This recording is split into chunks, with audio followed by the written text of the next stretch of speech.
The none, या फिर जिसे इन मूवीज़ में वालेक द डीमन भी कहा गया है, एक इविल एंटिटी है जिसे कॉन्जरिंग 2 में पहली बार इंट्रोड्यूस किया गया था। अब जैसा कि तुम लोग जानते होंगे, ये कॉन्जरिंग, एमिटीविले हॉरर और एनाबेल मूवीज़ एड और लॉरेन वॉरेन की रियल स्टोरीज पर बेस्ड हैं। द नन मूवी भी इनकी एक रियल स्टोरी से ही इंस्पायर्ड है, पर जैसा कि मैंने एनाबेल वाली अपनी इस वीडियो में बताया था, मूवीज़ को इंटरेस्टिंग बनाने के लिए इन इंसिडेंट्स को काफ़ी ज़्यादा चेंज करना पड़ता है। अब इस स्टोरी में क्या रियल है और क्या फेक है, वो मैं तुम्हें इस वीडियो में बताऊंगा। तो सबसे पहले तो द नन मूवी में इस घोस्ट को वालक नाम से बुलाया गया है।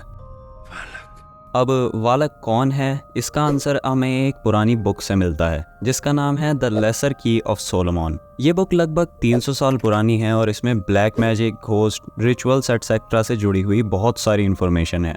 इस बुक के अकॉर्डिंग वालक एक डीमन का नाम है जो हेल का प्रेसिडेंट है और जो दिखने में एक बच्चे जैसा लगता है जिसके विंग्स हों, एंड ये एक 2 सर वाले ड्रैगन की सवारी करता है। पर इसे इन मूवीज में एक नन की शेप देने का कुछ और रीजन था। लॉरेन वॉरेन ने बताया है कि कैसे उसे अपने घर में कई बार एक ब्लैक हुडेड फिगर दिखती थी जिसका फेस एक काले कपड़े से ढका हुआ होता था और ये हुडेड फिगर उसे बार बार पैरानॉर्मल चीजों से दूर रहने के लिए कहती थी। इसी इंसिडेंट से कॉन्जरिंग 2 मूवी के लास्ट के सीन की इंस्पिरेशन भी ली गई थी। अब इस मूवी की स्टोरी वॉरेन्स के दूसरे एक पैरानॉर्मल इंसिडेंट से भी इंस्पायर्ड है।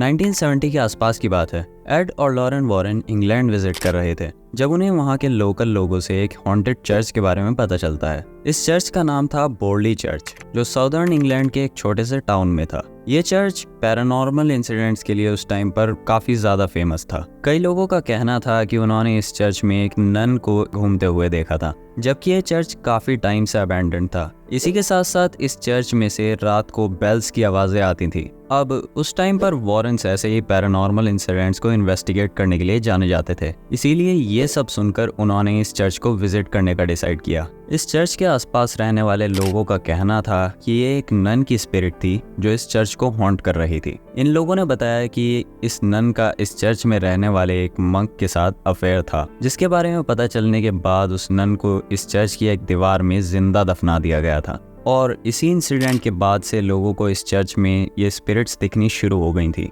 अब क्योंकि ये घोस्ट हमेशा लोगों को रात में ही दिखते थे, तो इसीलिए वॉरेन्स ने डिसाइड किया कि वो कुछ फोटोग्राफर्स को हायर करेंगे जिनके पास नाइट विजन कैमरास थे, ताकि ये एक्चुअली देख सकें कि ये क्या सच में कोई स्पिरिट्स थी। लॉरेन वॉरेन का कहना था कि जब वो रात में इस चर्च में एंटर हुए तभी उसे बहुत ज़्यादा घबराहट होने लगी थी और ऐसा लगने लगा था जैसे कि वहाँ उनके अलावा भी कोई और हो। इस चर्च में कंप्लीट अंधेरा था, यहाँ तक कि कोई कैंडल भी नहीं थी। इसीलिए इन्होंने कुछ फोटोज लिए और वहाँ से बाहर आ गए। पर जब इन्होंने ये फोटोज डेवलप किए तो उनमें से एक फोटो में इन्हें ये मिला।